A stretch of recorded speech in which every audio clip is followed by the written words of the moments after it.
C'est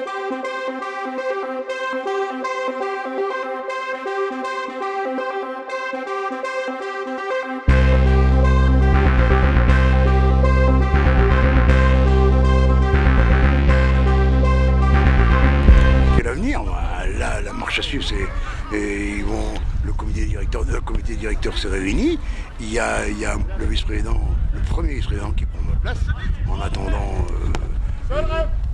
peut-être d'en avoir un autre, mais pour l'instant, de par la loi, c'est le premier vice-président qui prend ma place. Qui s'appelle Claude Leroy.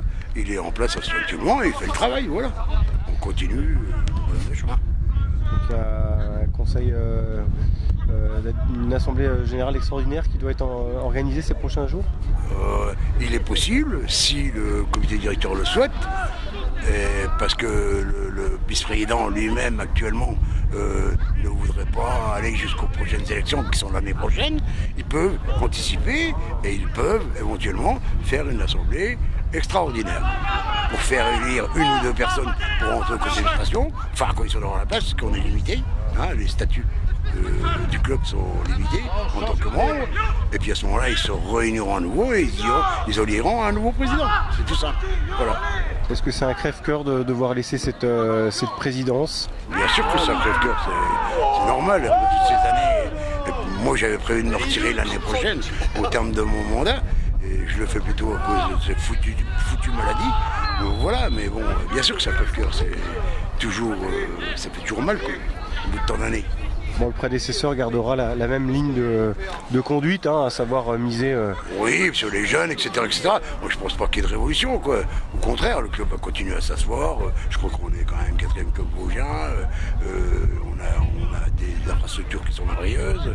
On a un bon club, on a un bon comité. Je vois pas pourquoi ça continuerait pas comme ça. Voilà. Tous les voyants sont au vert, surtout quand on regarde l'équipe Fagnon. Tous les voyants sont au vert. À cette heure-ci, il faut aller au bout de la saison. On n'y est pas au bout. Pour l'instant, tous ils sont ouverts, mais c'est pas fini. L'équipe féminine également monte le bout de son nez. Ouais. Les seniors vont très bien, les 18 vont très bien, les 13 vont très bien. Les féminines du club se portent très très bien. Voilà. Le club est très dynamique au niveau des bénévoles. Vous avez de fidèles personnes qui aident. Oui, quand nous avons besoin de réunir des bénévoles, on sait où aller frapper aux portes et on sait rassembler 50-70 bénévoles pour une manifestation ponctuelle.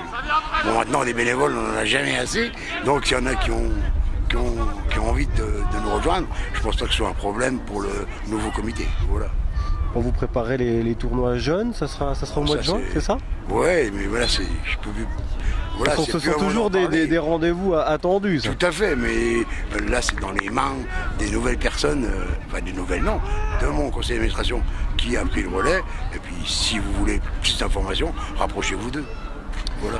On évoque les partenaires privés, vous avez également des entreprises qui accompagnent le club depuis de nombreuses années. C'est important de compter sur un tissu économique dynamique. Tout à fait, oui. Ouais, actuellement, nous avons notre sponsor, notre mécène, qui est avec nous depuis 36 ans, qui est Leclerc, 36 ans de fidélité, c'est énorme. Dans le même temps, on a Schmitt également qui nous suit depuis de nombreuses années. Puis on a plein de petits partenaires qui répondent présents quand on a besoin d'eux. Voilà.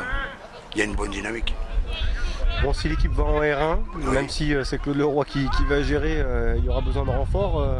Forcément, le côté sportif, il faut voir l'entraîneur général. Anthony Corvino. Ça, c'est plus trop de mon domaine. Après, c'est un bon réseau d'ailleurs. Ouais, bien sûr. Puis c'est une belle personne, donc voilà.